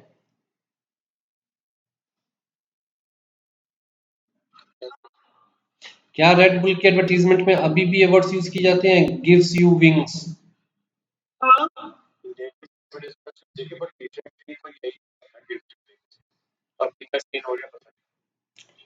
अगेन वही कंसेप्ट है हाइपरबोला, क्योंकि ये बात नेचुरल फैक्ट है कि कोई ड्रिंक आपको विंग्स नहीं दे सकती। ठीक है, तो आपको हाइपरबोला में और ऐसी statement which is considered as unfair trade practice, उसके अंदर आपको डिफरेंस कंसीडर करना पड़ेगा। अनफेयर ट्रेड प्रैक्टिस का बड़ा सिंपल सा एग्जांपल देता हूं। अगर कोई कंपनी अपने प्रोडक्ट को बेटर दिखाने के लिए दूसरे प्रोडक्ट की कमियां गिनवा रही है, अगर कोई कंपनी अपने प्रोडक्ट को बेटर दिखाने के लिए दूसरे प्रोडक्ट की कमियां गिनवा रही है, तो वो डायरेक्टली अनफेयर ट्रेड प्रैक्टिस के अंदर आ जाता है। आपने देखा होगा, चाहे कितना भी स्ट्रॉन्ग कंपटीशन हो दो कंपटीटर्स के बीच में, लेकिन कभी भी नेशनल टीवी के ऊपर कोई एडवर्टीजमेंट ऐसी नहीं बनाई जाती जहां पर डायरेक्टली किसी प्रोडक्ट को क्रिटिसाइज किया गया हो। डेलिबरेटली कंसील्स इंपॉर्टेंट इंफॉर्मेशन, तो बट ऑब्वियसली मिसलीडिंग एडवर्टीजमेंट। जैसे कि अगर कोई प्रोडक्ट चिल्ड्रन के लिए यूजफुल नहीं है तो वहां पर स्पेसिफिकली लिखा जाएगा not useful for the children, या फिर children aged below 14, clear cut लिखा गया होता है उसके ऊपर। हाँ ठीक है ना, उन चीजों को दिमाग में रखिएगा। और दोबारा से रिपीट कर रहा हूं, इस चैप्टर के अंदर आपको थोड़ा सा माइंड अप्लाई करना पड़ेगा केसेस को रिजॉल्व करते हुए, और हार्डली ऐसा होता है कि केसेस रिपीट होते हैं जो पास्ट में पूछे गए हैं। बस जो पास्ट में पूछे गए हैं जब हम वो केसेस डिस्कस करेंगे तो थोड़ा सा आपको ये हो जाएगा कि किस टाइप के केसेस पूछे जा सकते हैं। रिपीट कभी नहीं होते हैं इस एक्ट के अंदर। हाँ जी, product liability means responsibility of a product manufacturer or product seller. तो ये मत लेके चलिएगा मैन्युफैक्चरर है या नहीं है, चाहे वो मैन्युफैक्चरर है, चाहे वो सेलर है, चाहे वो कोई भी जिससे आपने परचेज किया है।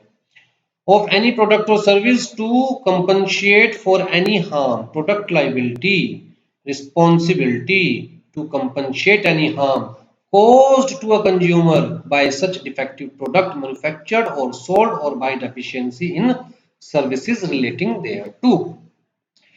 हाँ जी, प्रोडक्ट एक्शन लाइबिलिटी ऊपर हमने पढ़ा था ना, ये means a complaint filed by the person before the district commission या फिर स्टेट कमीशन या फिर national commission as the case may be for claiming compensation for harm caused to him.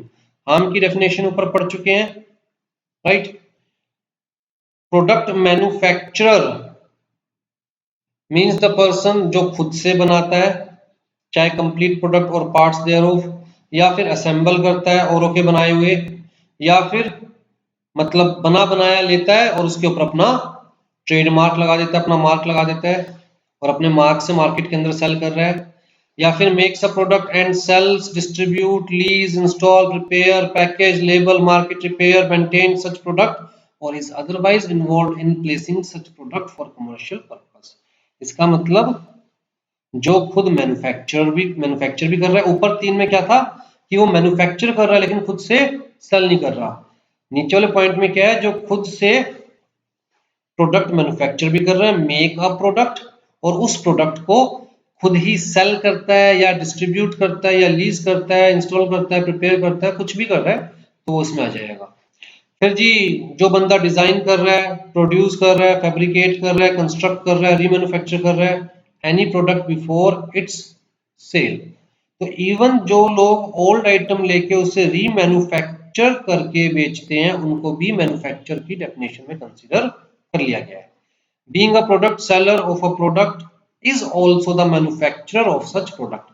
तो प्रोडक्ट सेलर भी है और उसी प्रोडक्ट को मैन्युफैक्चर भी खुद कर रहा है। जैसे कि सरसों का तेल निकलवाने गए हो कभी, हमारी आंखों के सामने निकाल दे भैया, तो वो खुद ही निकाल भी रहा है और बेच भी रहा है।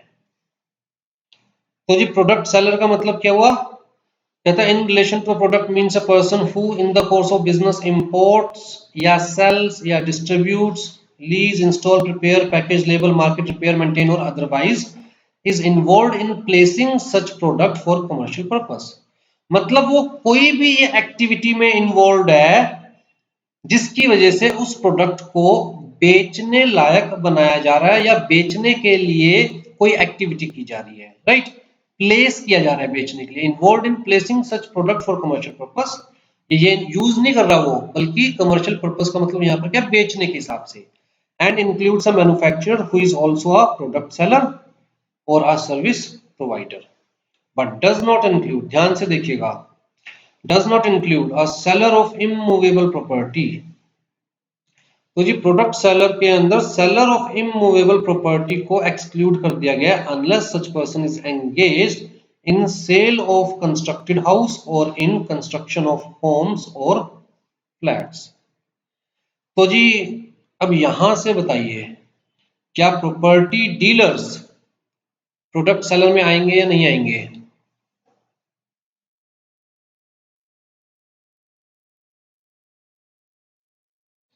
अच्छा चलो ये बता दीजिए, इन्होंने फर्स्ट लाइन में कहा कि does not include seller of immovable property और बाद में ये भी कह दिया unless such person is engaged. इसका मतलब अगर ये बंदा एंगेज्ड है in the sale of constructed house or in the construction of homes or flats तो भैया प्रोडक्ट सेलर में आएगा, लेकिन seller of immovable property product seller में नहीं आएगा। ये क्या मतलब हुआ? लैंड लैंड सेल करना है तो मतलब तो वो बना नहीं रहा, लेकिन अगर फ्लैट बना रहा है तो उसका वर्क उसमें कैसा मटेरियल यूज किया है वो आता है, इसलिए वो इमूवेबल प्रॉपर्टी में लैंड आ गई और उसमें फ्लैट आ गया।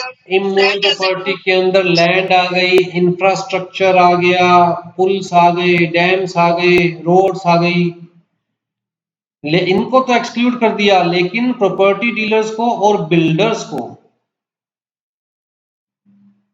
इंक्लूड कर लिया। कौन से builders? Who are in construction of homes or flats. ठीक है।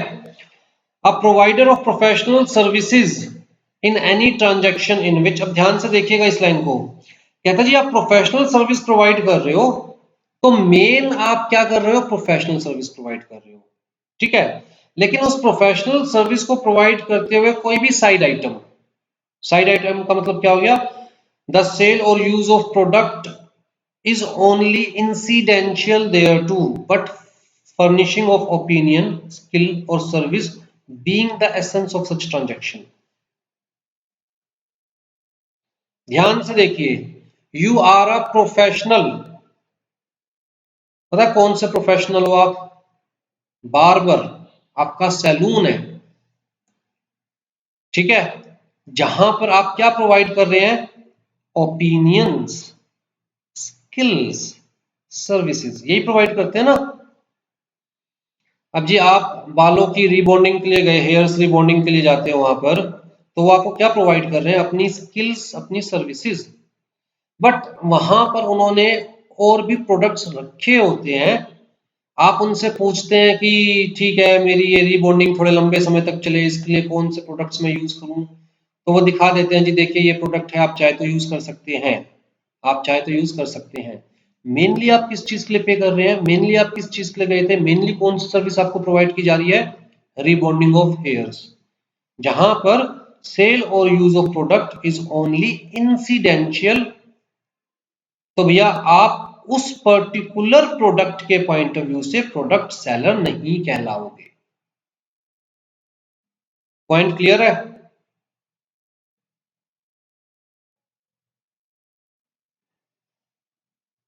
हाँ जी।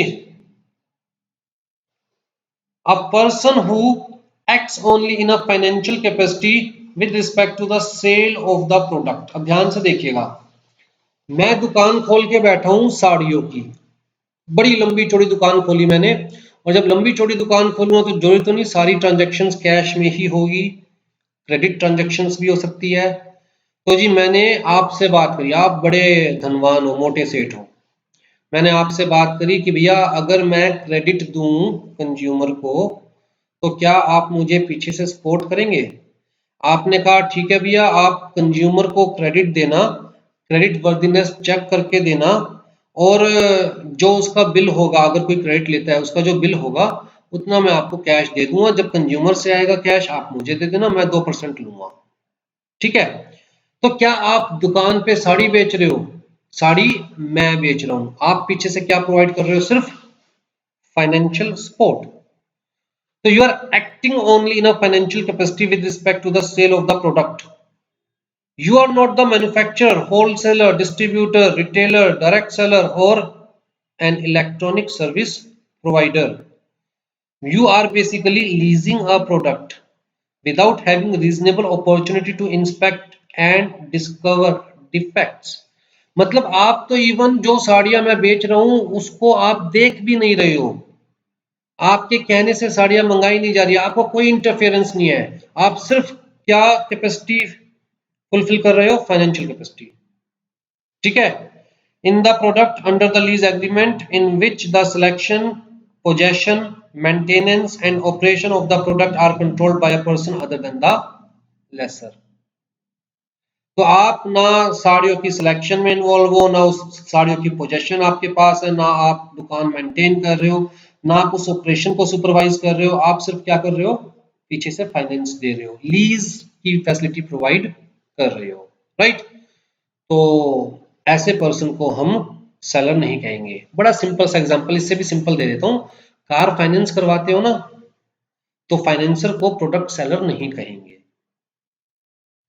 ठीक, मारुति की कार ले रहे हो और किसी से फाइनेंस करवा रहे हो जो कि उस कार को बेचने में, मैन्युफैक्चर करने में wholesaler, distributor, retailer, direct seller किसी भी फॉर्म में इन्वॉल्व नहीं है, जो कि कार के डिफेक्ट से जिसका कोई लेना देना नहीं है, कार इंस्पेक्ट करने नहीं आया वो, आपने कार इंस्पेक्ट करी, आपने देखा, उसकी पोजेशन में नहीं है, कार्स सिलेक्शन नहीं करता वो कार्स की कि भाई कौन सी कार शोरूम पे रखी रहेगी, कौन सी नहीं रखी रहेगी, वो तो बस शोरूम पे एक अपना काउंटर डाल के बैठा है। जब आप कार लेने जाते हो आप कहते हो भैया क्या आप फाइनेंस प्रोवाइड करते हो, उसने कहा हाँ जी मैं फाइनेंस प्रोवाइड करता हूँ, आपने अपने डॉक्यूमेंट्स दिखाए, उसके बेसिस पर उसने चेक किया फाइनेंस दे सकते नहीं दे सकते, उसने आपको फाइनेंस दे दिया। तो चाहे उसने आपको कार फाइनेंस करी बट कार बेची नहीं है, उसे हम प्रोडक्ट डीलर नहीं कहेंगे, प्रोडक्ट सेलर नहीं कहेंगे। पॉइंट क्लियर है तीनों? Yes, sir. चलो जी, restrictive trade practice. Restrictive trade practice का मैंने एक सबसे अच्छा आपको एग्जांपल दिया था ना कि भैया सामने वाले को बांध लेना। अगर आपको सिलेंडर चाहिए तो चूल्हा हमसे लेना पड़ेगा, अगर आपको हमारे ब्रांड के क्लोथ चाहिए तो सिलवाना हमसे ही पड़ेगा। तो वो ट्रेड प्रैक्टिस क्या हो गई? रिस्ट्रिक्टिव। ठीक है। एक्चुअल में ना रियल लाइफ में एग्जिस्ट करती है। जो बड़ी बड़ी कंपनीज होती है जैसे कि आईटीसी, क्या करती है आईटीसी?